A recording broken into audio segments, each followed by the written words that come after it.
प्रश्नावली 3.1 का प्रश्न क्रमांक 2 हल करेंगी। तो उसे हल करने से पहले हम कुछ समझ लेते हैं।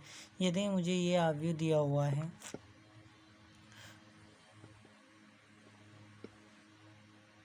इसकी कोटि क्या होगी? एक पंक्ति दो पंक्ति, तो 2 गुणा एक स्तंभ और 2 स्तंभ, तो 2 इसकी कोटि है।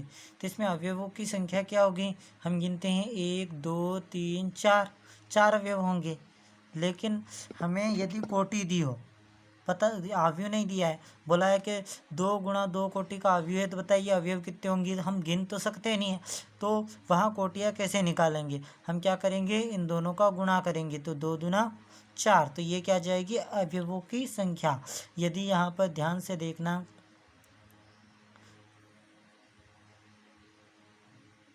ये अवयव है, तो इसकी कोटि क्या होगी? 1 2 गुणा 1 2 3, तब इसकी कोटि ये है, तो इसमें अवयवों की संख्या क्या हो जाएगी? 3 दूना 6। तो इसमें कितने अवयव होंगे? 6, भले गिन सकते हैं 1 2 3 4 5 6।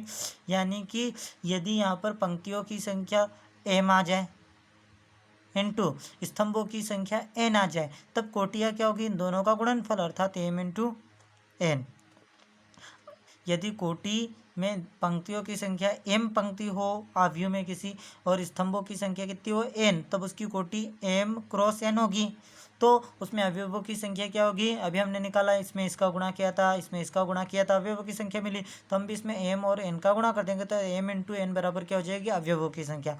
अब हम देखते हैं प्रश्न क्या दिया हुआ है। प्रश्न दिया हुआ है, यदि किसी अवयव में 24 अवयव हैं, अर्थात कितने अवयव है? 24। यानी कि हमें वहाँ क्या दिया हुआ है?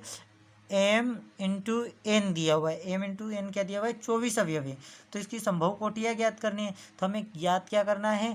m क्रॉस n ज्ञात करना है, और हमें m इंटू एन दिया हुआ है, तो लिख लेते हैं जो दिया हुआ है वो। तो हमें क्या दिया है? दिया है अवयवों की संख्या कितनी है? 24। और अभी हमने देखा कि अवयवों की संख्या क्या होती है?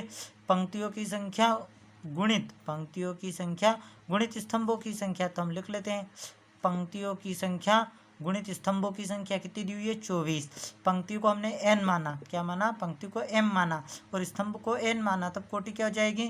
m, पंक्ति की जगह m, डॉट की जगह डॉट, और स्तंभ की जगह n बराबर 24। इसे हम समीकरण 1 बना देते हैं। अब हमें ज्ञात क्या करना है? हमें ज्ञात करना है m क्रॉस n। यदि हमें m क्रॉस n ज्ञात करना है, तो देखो समीकरण 1 में हमें क्या दिया हुआ है? m इंटू एन बराबर 24 है। ध्यान देना, m क्या है? पंक्तियों की संख्या, n क्या है? स्तंभों की संख्या। तो क्या आपने ऐसा अवयव दिखा है जिसमें 1.5 पंक्ति हो? जैसे ये 1 2 1, ऐसा दिखा है क्या? बिल्कुल नहीं। यहाँ पर कोई ना कोई अवयव होगा जो शून्य होगा। तो यानी कि पंक्ति या तो पूरी 1 होगी या 2 होगी, 1.5 तो कभी हो नहीं सकती। अर्थात जो m का मान है वो दशमलव में तो आएगा नहीं कि 1.5 है। ऐसे स्तंभ भी आधा अधूरा होगा नहीं, मतलब कि पूरा ही होगा। अर्थात m और n के मान क्या हैं? पूरे हैं, अर्थात पूर्णांक है। लेकिन पूर्णांक तो नेगेटिव भी होते हैं और पॉजिटिव भी होते हैं, ठीक है। यानी पूरा है तो -3 पंक्ति, लेकिन आपने कभी देखा है या तो पंक्ति शून्य होगी यानी कोई अवयव ही नहीं होगा, या तो पंक्ति कम से कम 1 होगी, यानी कि होगी, भले वो 0 होगी या 1 होगी, लेकिन पंक्ति होगी, यानी नेगेटिव नहीं हो सकती। तो यहाँ पर क्या आ जाएंगे? पॉजिटिव इंटीजर, यानी कि धनात्मक पूर्णांक, यानी कि ये m और n के मान पूरे पूरे लेंगे। धनात्मक पूर्णांक को अपन क्या बोल सकते हैं? प्राकृत संख्याएं, क्योंकि m और n क्या है? प्राकृत संख्याएं हैं। और प्राकृत संख्या यानी कि पूरे मान रखने हैं अपन को, 0 1 से बड़ा, ठीक है। तो m की जगह यदि ध्यान देना, यहाँ पर 2 संख्याओं का गुणनफल 24 है, तो m 1 का मान रखेंगे, दूसरा का मिल जाएगा। हमें पता है कि m और n के मान क्या है? पूर्णांक है। तो m का मान यदि मैं 1 रखूँ, क्योंकि 1 तो पूरा अंक है ना, तो n का मान क्या मिल जाएगा? यदि मैंने m बराबर 1 रखा, तब n का मान क्या मिल जाएगा? m बराबर 1 रखा तो n का मान, यहाँ पर ध्यान देना, m बराबर 1 रख दिया तो n बराबर क्या हो जाएगा? ये 1 में जाएगा, अर्थात n बराबर 24।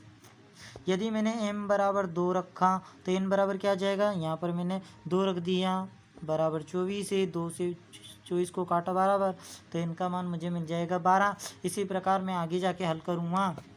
ध्यान देना, m के मान आपको पूरे रखने हैं, ऐसा नहीं कि आप देखो यहाँ m बराबर 3 रखा तो 3 रखा तो n बराबर क्या मिल जाएगा। यदि हमने m बराबर 3 रखा तो n बराबर 8 मिल जाएगा। यदि हमने m बराबर 4 रखा तो n बराबर हमें मिल जाएगा, कितना मिल जाएगा, 24।